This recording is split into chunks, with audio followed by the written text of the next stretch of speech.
Okay, so kita akan mula dengan chapter 3, more concept. So, tengok dekat kita punya slide. Okay, cuba tengok at the end of this topic, awak kena kuasai apa yang awak nak belajar adalah awak mesti define mole in term of mass carbon 12. Okay, apa-apa pun in chemistry ni standardized dia kita compare dengan carbon 12 and Avogadro constant. Okay, apa dia Avogadro constant ni pun awak dah belajar. Okay, nanti kita tengok balik. And then number B, relate Avogadro number with molar mass and molar volume gas of at STP. Okay, yang ni pun awak dah belajar, cuma kita akan refresh balik apa kaitan dia. Okay, so analogi cuba tengok kat sini. Kita tahu, okay, kalau dalam satu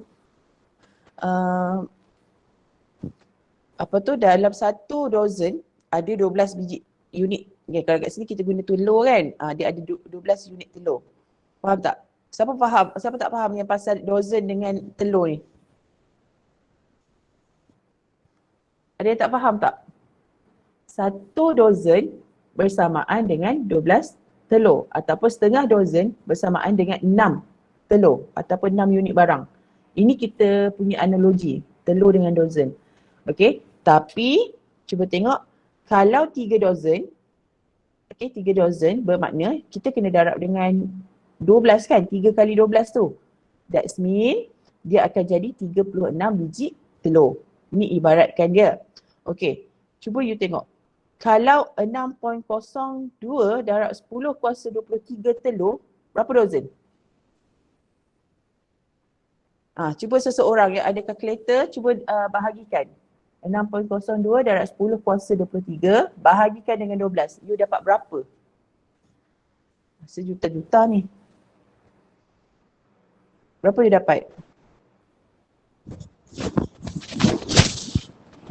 5.02.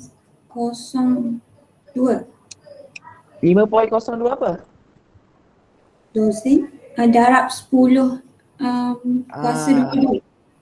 5.02 okay, darab 10 kuasa 22. Itu value dia kan? Kita tengok nanti macam mana. Banyak mana. Okay, so kat sini, okay, dalam kimia, okay, bila kita kata 6.02 darab 10 kuasa 23 telur ataupun unit ataupun atom ataupun ion, okay, dia bersamaan dengan 1 mol. Okay, maknanya kita kumpulkan 6.02 darab 10 kuasa 23 telur ni, dia bersamaan dengan kita panggil tadi 12 telur dozen kan, 1 dozen. Tapi kalau this amount, dia bersamaan dengan 1 mol. Boleh bayang tak berapa banyaknya 6.02 darab 10 kuasa 23 ni? Besar tak? Large amount tak? Besar. Besar Kita tak boleh nak kira satu-satu, tak boleh. Sebabnya kita tengok nanti kejap lagi unit dia sangat besar. Okey, ini orang yang apa dia maksud dia 6.02 darab 10 kuasa 3. Kita namakan dia sebagai Avogadro number. Okey, Avogadro number ataupun NA. Okey, kita namakan dia NA. Bermaksud 6.02 darab 10 kuasa 23 bersamaan dengan 1 mol. Okey, bersamaan dengan 1 mol. Dan chemist yang discover benda ni adalah Amedeo Avogadro. So, dia ambil nama dia sebagai dia letak pada Avogadro number ni tadi. Dia gunakan nama sebab dia yang jumpa kan. So, tengok ni. 600 dia jadi sextillion dah numbers tu. Okay, berapa besarnya, how big the NA amount is.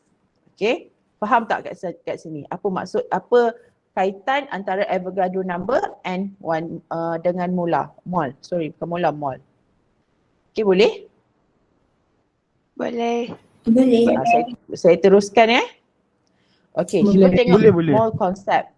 Boleh, alhamdulillah. Okay, cuba tengok mole concept. In chemistry, atom, ion and molecule are counted by mole. Okay, a mole is defined as the amount of substance which contain equal number of particles.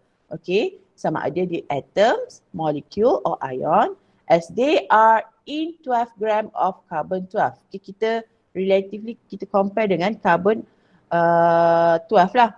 Okay, mol ni simbol dia adalah N. Okay, kalau kita nak buat persamaan, kita akan guna simbol N huruf kecil.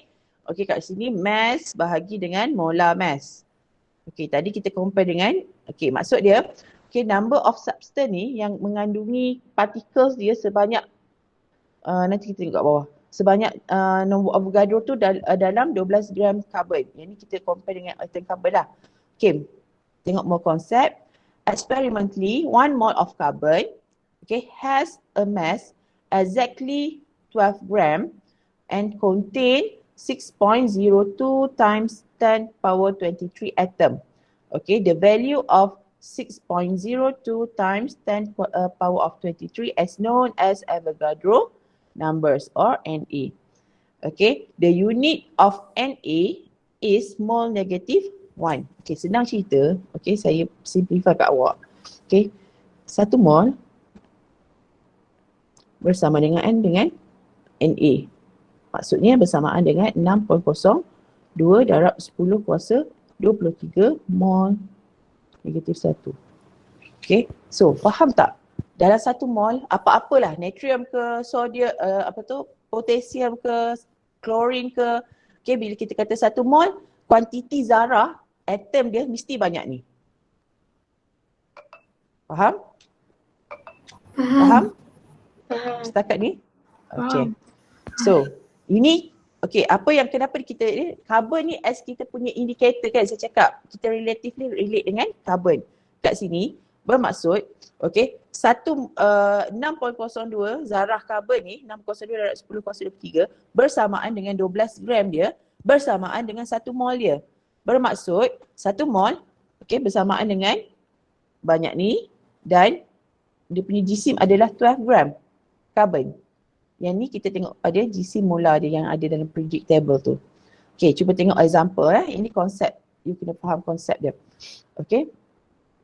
1 mole of chlorine, okay, bersamaan dengan 6.02 darab 10 kuasa 23 chlorine atom. Okay, chlorine atom.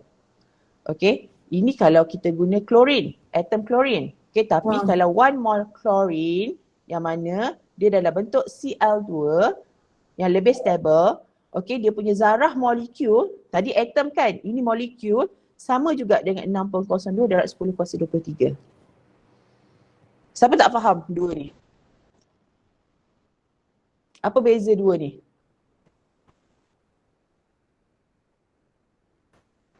Siapa tak faham boleh type kat situ.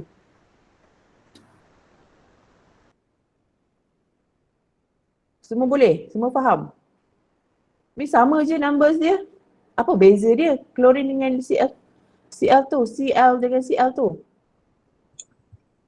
Yang tu atom. Atom dengan molekul. Ini, okay, klorin ni kita tahu kalau atom dia seorang-seorang lah kan? Allah. Kalau atom dia seorang-seorang lah. Okay, tapi dia dalam keadaan yang unstable kan? Tapi bila dia dalam bentuk molekul, dia share elektron, dia akan bentuk berpasangan lah. That's mean dia sharing elektron. Okay, so sebab tu term dia berbeza. Kat sini kita guna atom, kat sini kita guna molekul. Okay, so dia punya zarah untuk molekul dia masih 6.02 darab 10 kuasa 23. Tapi kalau kita nak kira berapa atom klorin yang ada, because of satu molekul ni ada 2 atom klorin, so kita kena times dengan 2. Okay, clear? Clear. Okay, good. Kena faham betul-betul, ini konsep Okay, kita tengok 1 mole of CaBr2. Okay, bersamaan dengan, okay, sama juga 6.02 darab 10 kuasa 23 particles of CaBr2.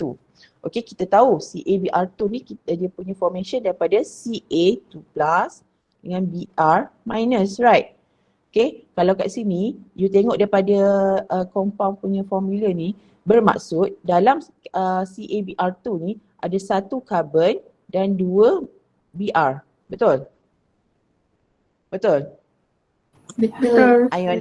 Okay, so bermaksud kalau untuk particles, untuk molekul ni, dia ada 6.02 molekul tu. Faham tak? Dalam 1 mol. Tapi kalau kita nak kira ion setiap satu elemen, okay, bila kita nak kira ion, number of ion in the each element, kita kena darabkan berapa nisbah dia ni. Okay, kalau kat sini kalsium ada satu nisbah dia. So bersamaan dengan this one lah. Sama lah. Maknanya 1 darab dengan Avogadro number. Okay, tapi kalau Br ni, dia punya nisbah dia 2. So kita kena darabkan 2 darab dengan Avogadro numbers. Barulah kita dapat number of Br ion. Okay, faham tak? Faham tak? Faham. Faham. Okay. Faham. Contoh seterusnya. 1 mol NH3. Okay, 1 mol NH3. NH3, 1, 2, 3. Okay.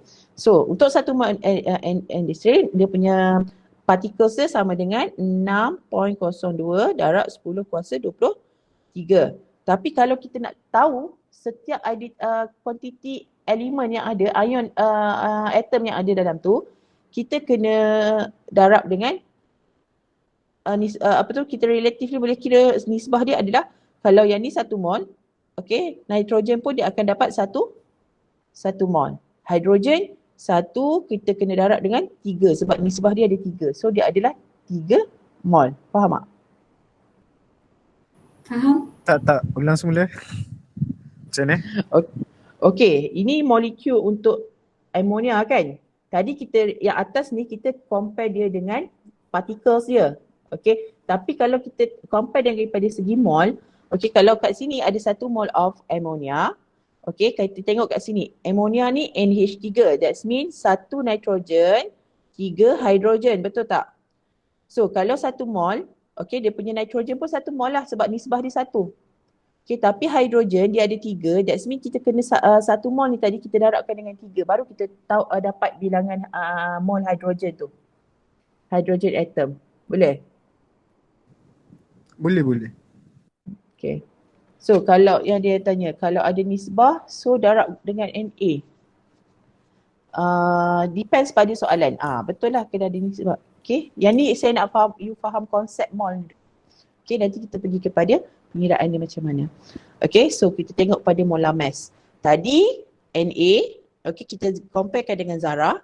Yang ni kita nak molar mass ni merujuk kepada jisim lah. Kita nak compare kepada jisim dia pula. Macam mana kita nak buat? Okay, apa maksud molar mass? Okay, cuba tengok definition of molar mass. The mass of 1 mole of element or 1 mole of compound is referred to molar mass. Okay, hari tu kita dah kira relative atomic mass, relative molecular mass. Okay, dia punya numbers untuk setiap tu sama je dengan relative atomic mass. Beza dia, relative atomic ataupun molecular mass tu kita nak pembuktian dia kan. Kita kena comparekan dengan carbon 12.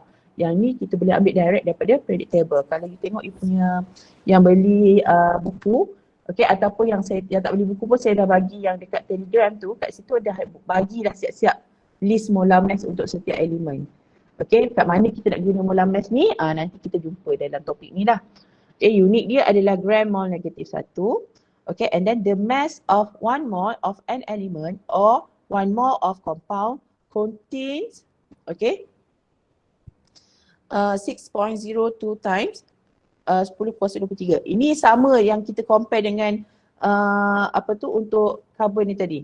Okay, 1 mole of carbon equal to 6.02 darab 10 kuasa 23 equal to 12 gram.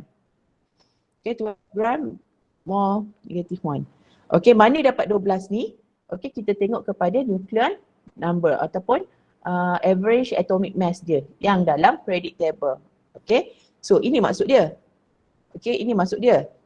Okay, dan dia punya molar mass ni depends pada setiap elemen. Setiap elemen kan dia punya molar atomic average atomic mass dia berbeza kan? Dia tak akan sama. Okay, yang tu you kena refer dalam table ataupun periodic table. Okay.